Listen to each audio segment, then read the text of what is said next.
पौराणिक कथा के अनुसार गजासुर नामक एक असुर था जो महिषासुर का पुत्र था। जब दुर्गा माँ ने महिषासुर का वध किया तब वो अपनी माता के गर्भ में था। जन्म होने के कुछ वर्षों बाद उसने अपनी माता से अपने पिता के बारे में पूछा। तब उसकी माता ने बताया कि किस प्रकार माता पार्वती ने देवी दुर्गा के रूप में प्रकट होकर उसके पिता का वध किया। ये सुनकर गजासुर अत्यंत क्रोधित हुआ और उसने ये प्रतिज्ञा की कि जिस प्रकार से माता दुर्गा ने उसे अनाथ किया है वो भी उनके पुत्र गणेश का वध कर उन्हें दुख देगा। लेकिन वो जानता था कि श्री गणेश का वध करना आसान नहीं है। ये सोचकर उसने परम पिता ब्रह्मा की कई युगों तक तपस्या की। ब्रह्मदेव के प्रसन्न होने पर उसने उनसे अमरता का वरदान मांगा, जिसे देने से ब्रह्मा जी ने मना कर दिया। तब उसने सोचा कि सृष्टि में केवल काम ही है जो सर्वत्र व्याप्त है। इसी विचार से उसने ब्रह्मदेव से ये वरदान मांगा कि उसका वध केवल उसी के हाथ से हो जिसने काम को जीत लिया हो।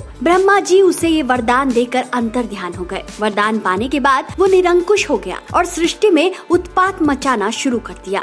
इतने बल के बाद भी श्री गणेश को परास्त करना उसके लिए संभव नहीं था। इसी कारण उसने राम भक्त का स्वांग रचा और महाबली हनुमान की तपस्या आरंभ कर दी। जब महाबली ने देखा कि उन्हीं के समान एक राम भक्त उनकी तपस्या कर रहा है तो उन्होंने गजासुर को दर्शन दिए।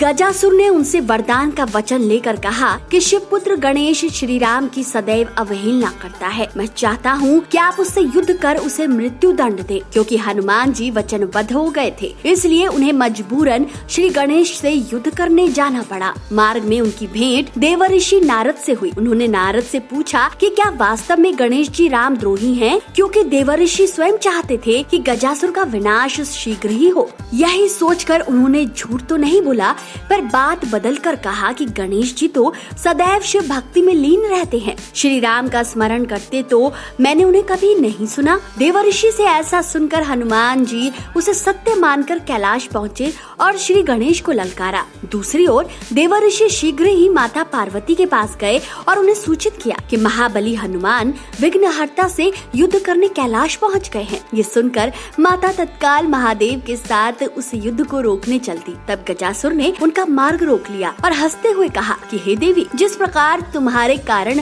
मैं अपने पिता के लिए तड़पा हूँ, तुम भी आज अपने पुत्र के लिए तड़पोगी। यह देख महादेव को क्रोध आ गया। उधर हनुमान जी अपने पंचमुखी स्वरूप के साथ श्री गणेश से युद्ध करने लगे। क्योंकि दोनों महाशक्तिशाली थे, इसलिए एक प्रलयंकारी युद्ध होना तय था। दोनों अनेक प्रकार के दिव्यास्त्रों से एक दूसरे पर प्रहार करने लगे, किंतु उसका कोई परिणाम नहीं निकला। वे दोनों ऐसे देवता थे जिन्हें बचपन में ही अनेकों देवताओं से कई वरदान मिले थे। दोनों के बीच युद्ध बहुत देर तक चलता रहा, किंतु कोई पीछे हटने को तैयार न था। युद्ध को अधिक खींचता देख श्री गणेश ने अपना अमोघ अस्त्र हनुमान जी पर चलाया। पवन पुत्र ने अपनी अमोघ गदा को उसके जवाब में चलाया। जब दोनों दिव्यास्त्र टकराए तो पूरी सृष्टि हिल उठी। उसी समय श्री गणेश ने अपनी सूंड से हनुमान जी को और पवन पुत्र ने अपनी पूंछ से विघ्नहर्ता को इस प्रकार जकड़ लिया कि दोनों युद्ध लड़ने में असमर्थ हो गए। उधर गजासुर काल के वश में आकर महादेव से टकराया। दोस्तों, क्योंकि सृष्टि में महादेव ही ऐसे हैं जिन्होंने काम को जीता हुआ है, यही ब्रह्मा जी का वरदान भी था। असुर का अंत समय निकट आया। यह देखकर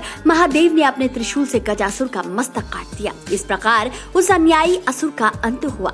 तब महादेव और माता पार्वती तत्काल उस स्थान पर पहुँचे जहाँ श्री गणेश और हनुमान जी एक दूसरे को जकड़े विवश खड़े थे। महादेव ने उन दोनों को मुक्त किया और इस युद्ध को रुकवाया। तब माता पार्वती ने हनुमान जी को गजासुर के छल के विषय में बताया और यह भी बताया कि वो असुर महादेव के हाथों मारा जा चुका है। माता ने कहा कि श्री राम और महादेव में कोई भेद नहीं है। जो दोनों को अलग समझता है उन्हें किसी की भी भक्ति प्राप्त नहीं होती। इसके बाद माता के आग्रह पर महादेव ने हनुमान जी को अपना वही स्वरूप दिखाया जिस स्वरूप में श्री राम ने उन्हें रामेश्वरम में स्थापित किया था। उस स्वरूप में हनुमान ने उस ज्योतिर्लिंग में महादेव और श्री राम दोनों के दर्शन किए। तब श्री गणेश और बजरंगबली ने हरिहर स्वरूप उस ज्योतिर्लिंग को प्रणाम किया। दोस्तों, इस कहानी में फिलहाल इतना ही।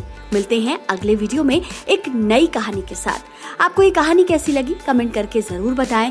वीडियो अगर पसंद आया है तो इसे महाकाल के भक्तों तक अवश्य पहुंचाएं। हर हर महादेव।